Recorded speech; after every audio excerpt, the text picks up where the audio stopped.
to my channel. So, one of the topics that Channel Mum have given us this month is pregnancy symptoms. Now, I have been pregnant 3 times and each one has had different symptoms. So I thought this would be a really good video for me to give my story on.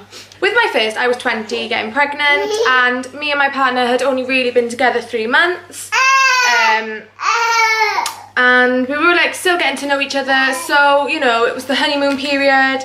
We were having sex all the time, and babies were never really talked about. You know, we obviously said we would love to have kids in the future. Like we were in a relationship with each other, but you know, it was a very new relationship, and obviously I'd had a few other relationships and they hadn't worked out in the past. Oh, shall I get you some toys, baby girl? So getting pregnant and with Jessica, my first child, was a really big shock, and I found out I was pregnant with Jessica by fainting on Cardiff train station when I was leaving to come home from Isaac's house. We were long distance relationship at the time, like we were in uni and he'd gone home for his summer holidays and I'd gone home for my summer holidays, so we were like commuting back and forth. And yeah, I was in Cardiff train station on my own waiting for my train home, and I fainted, and the person who got me said, could you be pregnant? And I said, oh gosh, I don't know, maybe. And then I like looked at my dates on my phone of when my period was due, and I was 2 days late. So I went home and did a pregnancy test in Tesco's toilets, which was embarrassing. But yeah, it turned out I was pregnant. And with Jess, I didn't really have much symptoms really. I was quite nauseous, but not very nauseous. You know, I wasn't actually being sick, and I was being able to get up and get out of bed, and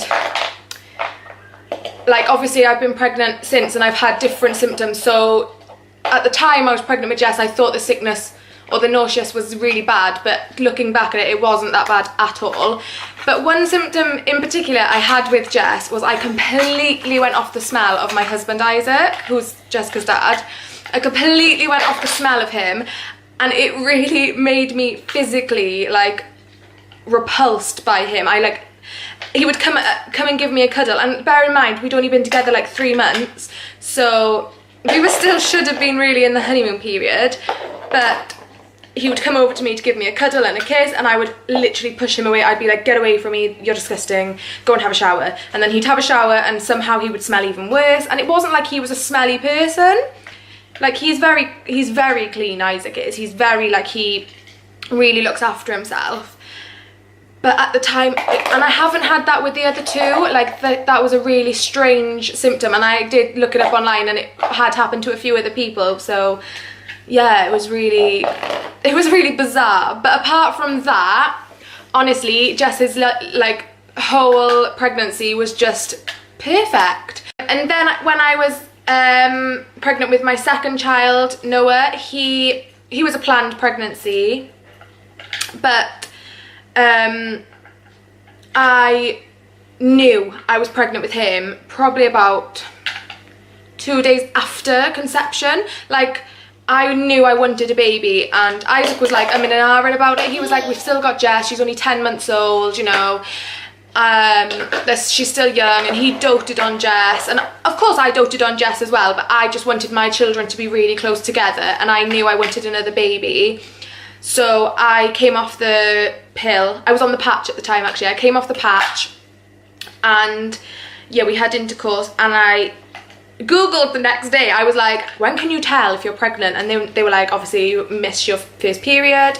I just knew in my head, I was like, I know I'm pregnant. I felt all the like pregnancy feelings of like sore boobs, and this was like 2 days after conception, so it must have been in my head and like me overanalyzing everything. But I just knew I was pregnant at the time, and so I kept taking pregnancy tests probably about 2 weeks before my period was due, and obviously they came back negative, and I think I probably did about 20 pregnancy tests, and in the end Jessica, my daughter, was ill, so we just kind of put it out of our head. And then I realised I was a week late, so did another test, and yes, I came back pregnant.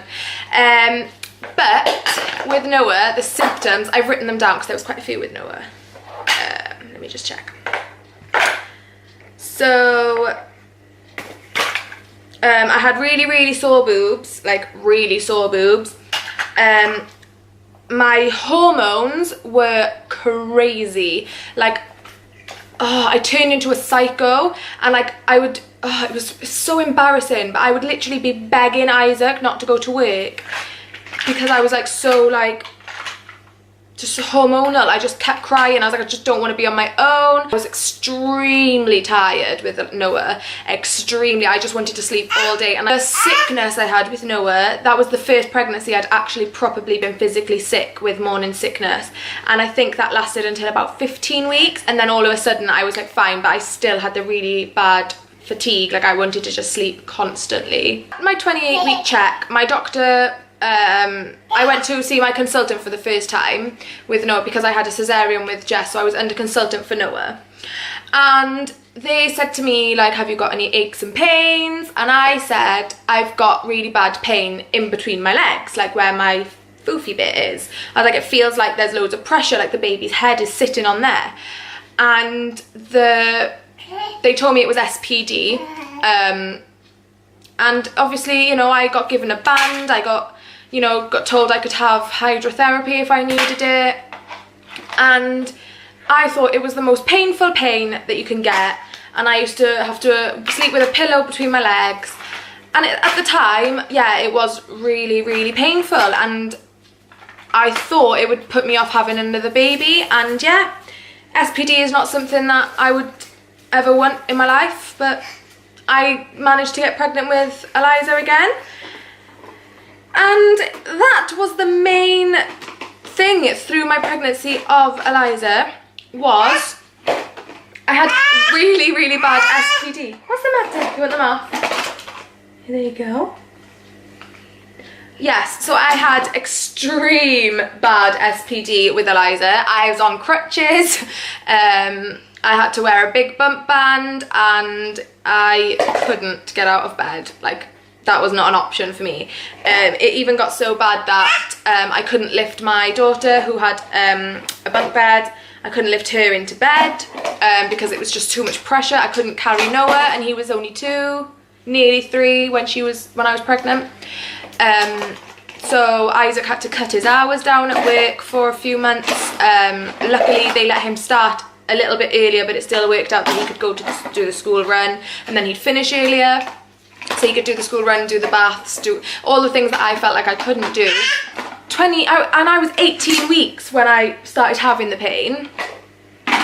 So from having it with Noah at 28 weeks and thinking that it was the worst pain in the world, to suddenly having it 10 times worse at 18 weeks with Eliza was literally it was devastating. I had to go off sick from work because I physically couldn't do my job. I couldn't even walk, let alone lift patients, which I did. I was a carer. It drained me. I just cried constantly. I was phoning the doctor even though I knew they wouldn't be able to do anything. It was awful, and I've never felt pain like it. And the doctor was actually checking my pelvis one time because I went in to see my consultant and I was in tears, and they checked my pelvis, wiggling it, and they said, yeah, you've definitely got it. It is moved and it has come apart slightly, so it's kind of snapped. And they said, and unfortunately this is just a symptom of multiple pregnancies, that it does get worse and worse. And also with Eliza, I had irritable uterus. Now I don't know many people who have had this, and I had never heard of it. But at about 32 weeks, I phoned my midwife. I was having really regular contractions. They were really coming, and I was really nervous because I'd had loop treatment for cervical abnormal cells. And they told me that maybe I could go into premature labour. So at 32 weeks I was really like pooping my pants. I was like, oh my gosh, it's happening now, the baby's coming early, what are we gonna do? So I went into hospital. They put me on the monitor and I was in agony, and I felt like I could have been about 6 centimetres, like it was really painful.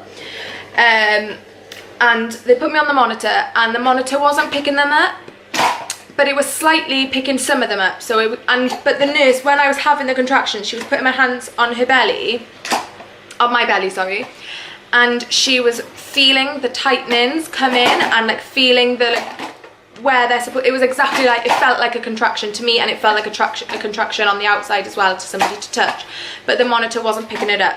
So they obviously did an internal and I wasn't dilating. So they diagnosed me with irritable uterus, and basically from 32 weeks I had contractions all the way until I gave birth at 40 weeks, and they weren't like, you know, they wouldn't just be there one day and then not for a week. You know, they wouldn't just come back a week later. They were there every day, and they would come for an hour at a time, and they'd really be in a pattern, and then they just stop.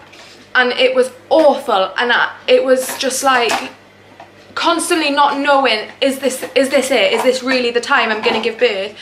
Or is this just another irritable uterus episode? And there's nothing that can prevent it. There's nothing you can take for it. Like, they don't give you any like pain relief for it, because apparently they're not, they are painful, but they're not like contraction painful. They're like mild contractions. But oh my gosh, no, they were so painful. And yeah, they took over my life. Like, once again, luckily Isaac was reduced his hours, so I could kind of rely on him a little bit more. And when they were coming, you know, he would be at work and I'd be saying, okay, I'm having more contractions now, they've lasted an hour, maybe you should come home. And then he'd start coming home and I'd be like, oh, they've stopped, you can go back. And yeah, it just really was the worst pregnancy symptom I've ever had. And yeah, irritable uterus, I don't think it's like massively, like, no, like I've mentioned it on a Channel Mum Facebook Live comment before, and everyone was on there was saying, like, you know, they'd never heard of it. And when I'd never heard of it, and I'd had 2 previous children, so you think that people would tell you, like midwives would tell you about it or anything, but honestly I'd never heard of it. And yeah, it's just horrendous. But apart from that, I'm so lucky to have my 3 children, and I don't want to sit here and say that, sorry baby, I don't want to sit here and just say all the negative things, because, you know, I did have some lovely symptoms. Like, I had lovely hair, I had lovely skin, and like I have now, I felt more beautiful than when I'm pregnant. And yeah, I did have a lot of positive symptoms as well.